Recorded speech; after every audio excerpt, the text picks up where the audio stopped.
नमो नमः। प्रिय छात्रों, आज मैं परिभाषेंदु शेखर के तृतीय तंत्र की कुछ परिभाषाओं को लेकर यह पाठ प्रारंभ कर रहा हूँ।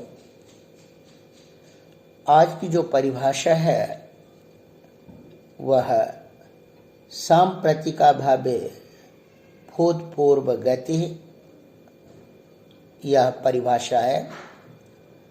इसका अभिप्राय है यदि वर्तमान में कोई उस धर्म से युक्त ना भी हो और पूर्व काल में वह उस धर्म से युक्त रहा हो, तो इस समय पूर्व काल वाले उस धर्म को मान करके भी उसमें उस तरह की विधि की जा सकती है। इस परिभाषा के अवतरण को पहले देखें। अवतरण में लिखा है, ननु उगिदचाम इत्यत्र धातोश्चेत उगित कार्यम तर्हि अंचते रेवेति नियमेन अधातोरेव नुमि सिद्धे अधातु ग्रहणम व्यर्थम अतः सांप्रतिकाभावे भूतपूर्व गति है। अब इस अवतरण को समझने के लिए पहले आपको अवतरण के उस सूत्र को समझना आवश्यक होगा, और वो जो सूत्र है उगिदचाम सर्वनाम स्थाने चा धातु। इस सूत्र में एक पद है उगित, दूसरा पद है अचाम, तीसरा पद है सर्वनाम स्थाने और चौथा पद है अधातो। यहाँ पर अधातो पद का विशेषण उगित है, इसलिए अर्थ होता है अधातो रुगितो, अर्थात धातु भिन्न जो उगित। पुनः जब उगित कह दिया गया तो उगित के अंतर्गत अंचु धातु भी आ सकता है, लेकिन अंचु तो धातु है। फिर सूत्र में अच पद का ग्रहण किया गया, तो यह अच पद ग्रहण व्यर्थ होकर के यह ज्ञापित करता है कि यदि आप धातु में उगित कार्य करें तो अंचु धातु से ही करें। अंचु धातु से भिन्न यदि कोई धातु हो तो उसमें आप उगित निमित्तक काम न करें। इसलिए अंचु धातु में उगित निमित्तक काम तो हो सकता है, लेकिन स्रंसु धातु में और ध्वंसु धातु में उगित निमित्तक काम नहीं हो सकता है। अब इसी को समझने के लिए इसके परिभाषा को मूल में देखें। कहते हैं यह परिभाषा कैसे निकली, तो तत्तद वचन सामर्थ्य न्याय सिद्धा इदम। तत्तद वचन अर्थात तत्तद शास्त्र में, तत्तद सूत्र में कोई वचन है जिस वचन के आधार पर यह परिभाषा सिद्ध है। जैसे उदाहरण के तौर पर उगितचाम, ये जो सूत्र है उगितचाम सर्वनाम स्थाने चा धातु, इस सूत्र में जो अधातु ग्रहण किया गया है, इस अधातु ग्रहण से यह परिभाषा सिद्ध होती है। अब जब हम नुम करते हैं, जैसे गोमत शब्द है, यहाँ गावः संति अस्य, इस विग्रह में जब गोमत शब्द मतु प्रत्यांत होने के कारण, उकार की संज्ञा होने के कारण यह उगिदंत है, परंतु यह धातु भिन्न भी है। इसलिए धातु भिन्न उगिदंत होने के कारण जब प्रथमा में सु विभक्ति लाते हैं जिसकी सर्वनाम स्थान संज्ञा होती है, तो सर्वनाम स्थान संज्ञा पर में होने के कारण यहाँ पर गोमत में नुम का आगम होता है। अब जब नुम का आगम होता है तो नुम मित है, क्योंकि मकार की संज्ञा होती है और उकार उच्चारणार्थक है, नौ शेष रहता है। मित होने के कारण मिद चोन्त्यात पर से अंतिम अच से पर में यह नुम हो पाता है। तो गो मंत सु यह स्थिति बनती है। यहाँ पर जब गोमंत सु बनाते हैं तो ऐसी स्थिति में उपधादीर्घ करने के बाद गोमांत सु, सु में उकार की इच संज्ञा और स का हलंग्या दिलोप होने के बाद गोमांत बनता है। त का संयोगांत लोप होकर के गोमान बनता है। अब ऐसी स्थिति में यहाँ गोमान जो धातु भिन्न उगित प्रातिपदिक है, इसे सर्वनाम स्थान होने पर नुम होने में कोई आपत्ति नहीं है। लेकिन इसी गोमान से पुनः आचार अर्थ में यदि कोई प्रत्यय कर लें, गोमान इव आचरति, तो कोई प्रत्यय करने के बाद फिर सनाद्यंता धातुव से उसकी धातु संज्ञा हो जाती है। अब धातु संज्ञा हो जाने के कारण इस समय यह धातु है, धातु भिन्न नहीं है। यद्यपि कुप का सर्वापहार लोप हो चुका है, फिर भी इसकी धातु संज्ञा यहाँ इस समय विद्यमान है। अब धातु होने के कारण, प्रातिपदिक न हो पाने के कारण, उगित होते हुए भी हम प्रथमा विभक्ति में सु पर में रहने पर यहाँ पर हम नुम नहीं कर सकते। ऐसी स्थिति में यह परिभाषा कहती है कि यद्यपि इस समय यह धातु है, प्रातिपदिक नहीं है, लेकिन कोई प्रत्यय करने से पहले यह तो धातु भिन्न था ही, और उस धातु भिन्न को मानकर जो इस समय सांप्रत वह धातु भिन्न नहीं है, फिर भी सांप्रतिका भावे, सांप्रतिक इस समय संप्रतौ भवः भवम व सांप्रतम इस समय न होने पर भी आप पूर्व में जो वहाँ धातु भिन्न है उसे मान करके आप नुम कर सकते हैं और गोमान बन सकता है। इसी को अपने परिभाषेंदु शेखर में श्रीमान नागेश भट्ट ने लिखा है, तत्सामर्थ्यात् अधातु भूतस्यापि इत्यर्थेन गोमत्येते क्विपि गोमान इत्यादो नुम सिद्धे।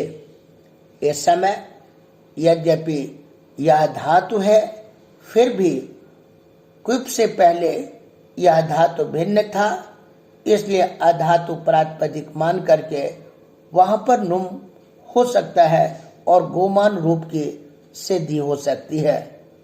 ये नामी इत्यादि सूत्र भाष्य स्पष्टा, यह नामी इस सूत्र के भाष्य में यह बात स्पष्ट है। अब इस परिभाषा को समझ लेने के बाद एक दूसरी परिभाषा की चर्चा करते हैं, और वो परिभाषा है बहुब्रीहि तद्गुण संविज्ञानमपि। आप पहले से जानते हैं जो बहुब्रीहि समास होता है वहाँ प्रायः अन्य पदार्थ की प्रधानता रहती है। तभी तो सिद्धांत कौमुदी में बहुब्रीहि समास की परिभाषा करते हुए जो प्राचीन वैयाकरण थे उनके अभिप्राय को सिद्धांत कौमुदी में दर्शाया गया है, और वहाँ लिखा गया है प्रायेण अन्य पदार्थ प्रधानो बहुब्रीहि। अन्य पदार्थ प्रधानो यत्र असौ बहुव्रीहि यस्मिन् समासे अन्य पदार्थस्य प्रधानता भवति स समासः प्रायेण बहुव्रीहि कथ्यते इति तस्य अयम आशयः। अब यहाँ पर अन्य पदार्थ की प्रधानता तो होती है। जैसे हम चित्रगु को लें, यहाँ चित्रगु का अर्थ है चित्रा गावः यस्य सह चित्रगुः, अर्थात यहाँ गो पदार्थ की प्रधानता नहीं बल्कि गोस्वामी पदार्थ की प्रधानता है। तो यहाँ पर अन्य पदार्थ की प्रधानता होती है। इसलिए जब कहा जाता है चित्रगुम आने, तो वहाँ अन्य पदार्थ चित्र गोस्वामी का आनयन होता है, न कि गायों का आनयन होता है। लेकिन कहा तद्गुण संविज्ञानमपि, बहुब्री में आप तद्गुण को भी जाने, इसलिए यह परिभाषा निकल के आती है बहुब्रीयौ तद्गुण संविज्ञानमपि। बहुब्री समास में, यहाँ बहुब्रीयों में हम सप्तमी विभक्ति विषय अर्थ में ले सकते हैं। इसलिए अर्थ हो जाता है बहुब्रीहि विषये तद्गुण संविज्ञानमपि। बहुब्रीहि के विषय में तद्गुण संविज्ञान। अब तद्गुण संविज्ञान को समझना आवश्यक होगा। यहाँ पर गुण का अर्थ हम अवयव ले सकते हैं, इसलिए तद्गुण का अर्थ है उसके अवयव का भी संविज्ञान अर्थात विशेष रूप से ज्ञान होता है, अर्थात अवयवार्थ का भी बहुवी के विषय में बोध होता है। अब इसी को स्पष्ट करते हुए खुद लिखते हैं नागेशभट्ट, अपिना अतद्गुण संविज्ञानम। इसमें जो अपि शब्द का ग्रहण किया गया है, इससे यह द्योतित होता है कि अतद्गुण संविज्ञान भी बहुब्री हुआ करता है। इसका मतलब हुआ बहुब्री के विषय में ये दो प्रकार हुए, एक तद्गुण संविज्ञान जहाँ पर अवयवार्थ का बोध नहीं होता है, और एक तद्गुण संविज्ञान जहाँ पर अवयवार्थ का भी बोध होता है। इसी को स्पष्ट लिख करते हुए उन्होंने लिखा तेषाम गुणानाम अवयव पदार्थानाम संविज्ञानम विशेष्य अन्वयित्वम इति तदर्थः, अर्थात तद्गुण तेषाम गुणानाम संविज्ञानम। तो उस विग्रह वाक्य में जो अवयव रूप में पद है, उन पदों से बोध होने वाला जो अर्थ है उसका विशेष्य के साथ अन्वय होता है, उसे हम क्या कहेंगे? तद्गुण संविज्ञान। तो इस प्रकार से जो तद्गुण संविज्ञान होता है उसको भी हम दो संबंध से ले सकते हैं, एक समवाय संबंध से और एक संयोग संबंध से उनके अवयवार्थ का ज्ञान होता है। वो लिखते हैं, इसी को उन्होंने लिखा यत्र समवाय संबंधेन संबंधी अन्य पदार्थः तत्र प्रायस्तद्गुण संविज्ञानम। कहते हैं तत्र समवाय संबंधेन, जहाँ पर समवाय संबंध के रूप में संबंधी अन्य पदार्थ का बोध हो, वहाँ प्राय तद्गुण संविज्ञान हुआ करता है। अब उदाहरण के तौर पर जो सर्वादीनि सर्वनामानि है, इसमें आप देखें यहाँ पर सर्वादीनि सर्वनामानि में सर्वः आदि येषां तान सर्वादीनि। अब इस विग्रह में यदि हम अतद्गुण संविज्ञान को माने तो सर्व शब्द का ग्रहण नहीं हो सकता। फिर तो सर्वनाम निमित्तक जो कार्य है, सर्वनाम निमित्तक जो विधियां हैं, वो तो सर्व शब्द में नहीं हो सकते। फिर सर्व शब्द से सर्वनाम नस्मय से जो स्मय आदेश होता है और सर्वस्मय पद की सिद्धि होती है वह नहीं हो पाएगा।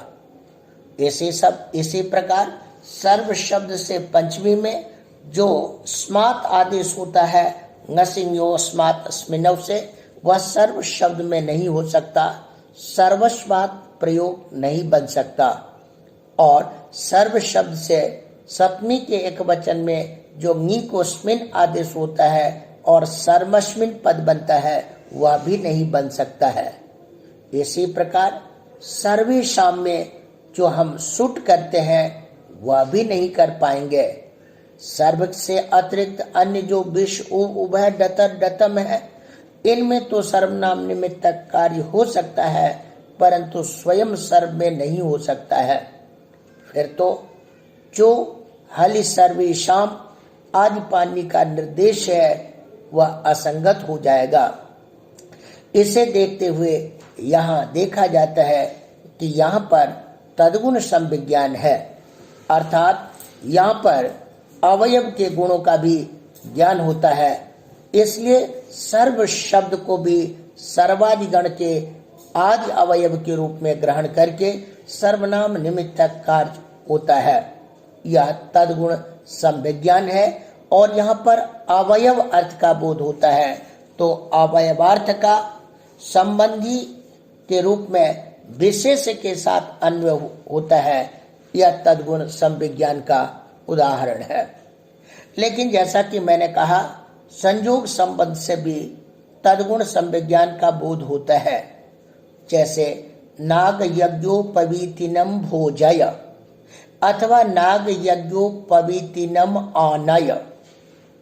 अब इस उदाहरण में नागा यज्ञोपवीतम यस्य तम नाग यज्ञोपवीतिनम, तो जो नागा है यह अवयव के रूप में तो नहीं है, लेकिन संयोग संबंध से उनके शरीर पर है। इसलिए संयोग संबंध से भी यदि अवयव का बोध हो, अवयवार्थ का बोध हो, तो वहां पर भी तद्गुण संविज्ञान बहुब्री लिया जा सकता है। इसलिए नाग यज्ञोपवीतिनम भोजय इस तरह से और नाग यज्ञोपवीतम पवीतिनम आनय, इन उदाहरणों में तद्गुण संविज्ञान बहुब्री लिया गया है। अब अतद्गुण संविज्ञान की चर्चा करें तो मैंने एक उदाहरण आपको बता दिया, जैसे चित्र गो उदाहरण है।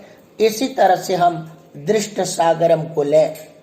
दृष्ट सागर ये न सह दृष्ट सागर तम आनय। अब यहाँ पर जो व्यक्ति का आनयन होता है जिसके द्वारा सागर देखा गया हो, तो यहाँ पर जो सागर अवयवार्थ है, इस अवयवार्थ का बोध नहीं हो करके बल्कि अन्य पदार्थ का ही विशेष में अन्वय हो पाता है। इसलिए यह अतद्गुण संविज्ञान बहुब्री का उदाहरण है। इसी को लेकर स्वयं नाग एस भट्ट अपने परिभाषेंदु शेखर में अन्य उदाहरण को भी बताते हैं। तो उन्होंने लिखा अन्यत्र प्रायो अन्यत। अब लंब करण चित्रगु उदाहरण है। यहाँ पर एक एक उदाहरण उन्होंने दिया। एक तो लंब करण उदाहरण दिया और दूसरा चित्रगु उदाहरण दिया। जो लंब करण है यह तद्गुण संविज्ञान का उदाहरण है। लंबो कर्णो यस्य तम लंब करणम आनय। तो वहां जो कर्ण अवयव के रूप में है, अवयवार्थ जो कर्ण है उसका भी बोध होता है और आनयन क्रिया में वह व्यक्ति के साथ उसके अवयव रूप का भी ग्रहण होता है।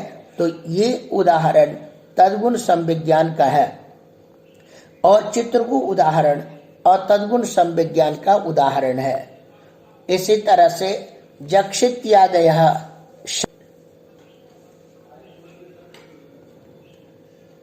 तो जक्षित्यादय षट भी इसी के का उदाहरण है। यहाँ पर जक्षित्यादि में जक्षि धातु से अन्य 6 धातुएं लिए जाते हैं और जक्षि को मिला करके 7 धातुओं की अभ्यस्त संज्ञा होती है। सर्वनाम संज्ञा सूत्रे भाष्य स्पष्टा। और ये जो बातें हैं वो जो सर्वनाम संज्ञा का सूत्र है सर्वादीनि सर्वनामानि, इस सूत्र के भाष्य में स्पष्ट है। तो इस तरह से यहाँ पर बहुब्री में दोनों प्रकार के उदाहरण दिखे गए हैं, एक तद्गुण संविज्ञान का भी और फिर एक अतद्गुण संविज्ञान का भी। अब हम इसी तरह से ये चूंकि कुछ परिभाषाएं हैं जो छोटी छोटी परिभाषाएं हैं, इसलिए हम 3-4 परिभाषाओं को एक साथ समझ सकते हैं। अब जो अगली परिभाषा है वो परिभाषा है चानुकृष्टम नोत्तरत्र।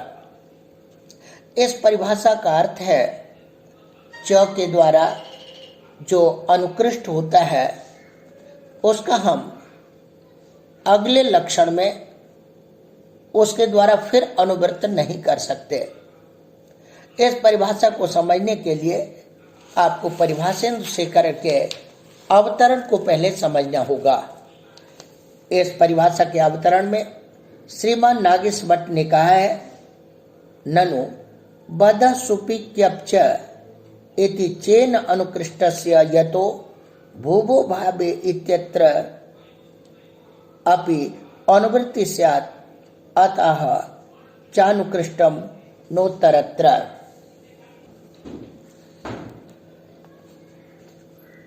जैसे कि बदसुपि क्यप च है, तो इस सूत्र में जो च है इस च के द्वारा यत की अनुवृत्ति आती है, तो अर्थ हो जाता है कि सुप्युपपदे सुबंत उपपद में रहने पर वद धातु से क्यप तथा यत प्रत्यय हो। तो जब हम क्यप प्रत्यय करते हैं तो उसका रूप बनता है ब्रह्मोद्यम, और यदि यद प्रत्यय करते हैं तो बनता है ब्रह्मवद्यम। तो यहाँ पर जो च के द्वारा यद अचो यद सूत्र से यद की अनुवृत्ति आई है, अब इस यद को हम इससे अगले वाले भूभो भावे जो सूत्र है वहां पर भी अनुवृत्त करके ले चले। तो लिखते हैं यतो भूभो भागे इत्यत्रापि अनुवृत्ति स्यात्, वहां पर भी इसकी अनुवृत्ति हो सकती है। तो उत्तर देते हैं चानुकृष्टम नोत्तरत्र, च के द्वारा जिसका अनुकृष्ट किया जाता है उसका उसी सूत्र में प्रयोग होता है, लाभ मिलता है, उससे उत्तर वाले सूत्र में लाभ नहीं मिलता है। तो जो भुवो भावे सूत्र है उसमें उसका लाभ उसे नहीं मिलेगा। इसमें लिखते हैं नागेश भट्ट णबुल अनुवर्तमाने अव्यय अन्यथा अभिप्रेताख्याने इति सूत्रे पुनर्णबुल ग्रहणम अस्याह ज्ञापकम अन्यथा त्वाच इति वदेत् तद्धि उत्तरत्र उभयो संबंधार्थम उदाहरणान् स्फुटान् एव। यहाँ जिज्ञासा की जाती है कि एक सूत्र है स्वादुम णमुल, जब स्वादुम णमुल है इस सूत्र से णमुल पद की अनुवृत्ति हो सकती थी, तो जो अबे अयथाभिप्रेताख्याने क्रियत्वा णमुलौ, इस सूत्र में फिर णमुल कहने की क्या आवश्यकता है।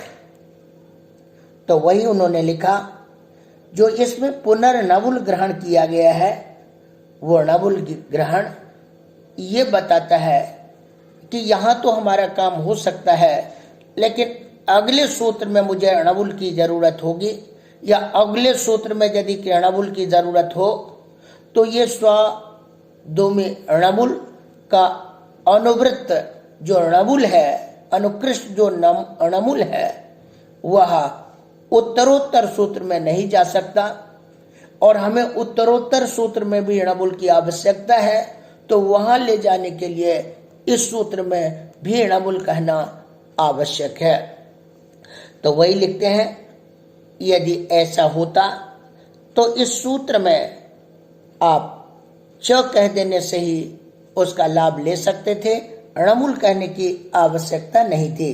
लेकिन अन्यथा अक्त्वाच इति वदेत्, अक्त्वा णमुलो जो कहते हैं, णबुल प्रत्यय न करके आप केवल अक्त्वा कहते, और उस अक्त्वा करने से अब च कहने से हम णबुल की अनुवृत्ति ले सकते थे। तद्धि उत्तरत्र उभयो संबंधार्थम, फिर जो इस सूत्र में कहा गया है वह उत्तरत्र जो बाद वाले सूत्र हैं उसमें भी अक्त्वा और णबुल दोनों की अनुवृत्ति कराने के लिए हमें इस सूत्र में अक्त्वा और णबुल कहना पड़ा। इसका मतलब है च के द्वारा जो अनुकृष्ट होता वो स्वादुमे णमुल वाला जो अणुवृत्त णमुल है वह उत्तरत्र सूत्र में नहीं जा सकता था, इसलिए तद्धि उत्तरत्र उभयो संबंधार्थम। और इस सूत्र में जब हमने अक्त्वा णबुलो कहा तो इसका उत्तरोत्तर सूत्र में भी इसका संबंध हो सकता है, इसलिए यहाँ कहना आवश्यक है।